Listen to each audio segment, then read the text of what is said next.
అదే RTV app వార్తల్ని క్షణాల్లో చదివే అవకాశం ఉంటుంది. ఒక న్యూస్ పేపర్, ఒక టెలివిజన్ ఛానల్ మీ చేతుల్లో ఎప్పుడూ ఉంటాయి. అనంతపురం జిల్లా రివ్యూ సమావేశాన్ని ఏర్పాటు చేసుకోవడం జరిగింది.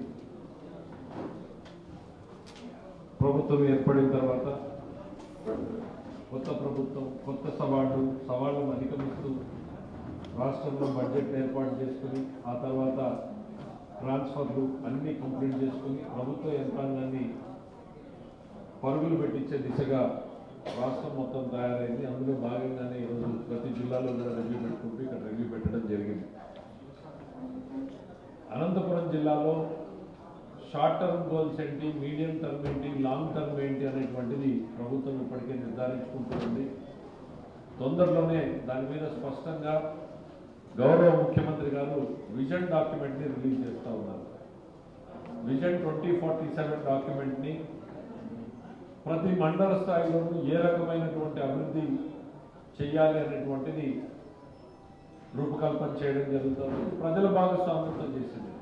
17 లక్షల మంది ప్రజల్ని ఒపీనియన్ తీసుకోవడం జరిగింది రాష్ట్ర వ్యాప్తంగా. దీంతోపాటు మేధావులు, సొంతంగా కాంట్రిబ్యూషన్ చేసినటువంటి పాత్రికేయులు అందరు సలహాలు తీసుకుని విజన్ డాక్యుమెంట్ పెట్టారు. అందులో భాగంగాను విజన్ 2020 పెట్టినప్పుడు నవ్వారు. ఈరోజు కళ్ళ ముందు హైదరాబాద్ కనపడతా ఉంది మనకి. విజన్ 2020 సాకారమైందా లేదా అని. అట్లానే విజన్ 2047 పెట్టారు. ఈ విజన్ 2047 ఉంటే తాత్కాలికంగా షార్ట్ టర్మ్ గోల్స్లో, మీడియం టర్మ్ గోల్స్లో ఇవాళ జిల్లాకు తాగునీరు, సాగునీరు, పరిశ్రమలు ఈ మూడింటిని ప్రధానంగా పెట్టుకోవడం జరిగింది. సాగునీరు మనకి ఇమీడియట్గా రాగలిగినటువంటి అవకాశం ఉన్నటువంటిది అందరినీ వెడల్పు చేసుకోవడం, కింద పోగాన్ని లైనింగ్ చేసుకోవడం, మరి హెచ్ఎల్సీలో ఉన్నటువంటి అడ్డంకులు తొలగించి వాటర్ క్యారింగ్ కెపాసిటీని పెంచుకోవడం, మరి అట్లనే జిల్లాకు తాగునీరు తీవ్రమైనటువంటి సమస్య నేపథ్యంలో జిల్లా మొత్తం మీద సర్ఫేస్ వాటర్ అంటే రిజర్వాయర్ల ద్వారా బోర్ల మీద అయితే ఒక సంవత్సరం ఎండిపోవచ్చు, ఒక సంవత్సరం నీళ్లు ఉండొచ్చు.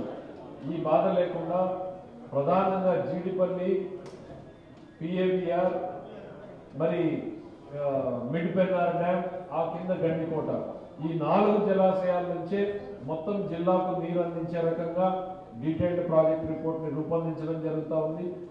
వాటిని కూడా ఇంప్లిమెంటేషన్లోకి తీసుకెళ్తామనేటువంటి తెలియజేస్తూ జిల్లా ప్రజల రుణాన్ని తెలుగుదేశం పార్టీ, ఎన్డీఏ ప్రభుత్వం తీర్చుకునే దిశగానే మా అడుగులు ఉంటాయి అనేటువంటిది గుర్తు చేస్తూ మొదటి రోజు చెప్పినట్టుగానే నా వరకు జిల్లా కూలీగానే పనిచేస్తాను అనేటువంటిది మరొకసారి గుర్తు చేస్తూ టీం తెలుగుదేశం ఏదైతే ఉందో, టీం ఎన్డీఏ ఏదైతే ఉందో అది ఈ జిల్లా అభివృద్ధి కోసం, జిల్లా ప్రజల రుణం తీర్చుకునే దానికోసం అందరూ పనిచేస్తామని మరొకసారి తెలియజేసుకుంటూ సెలవు తీసుకుంటున్నాం.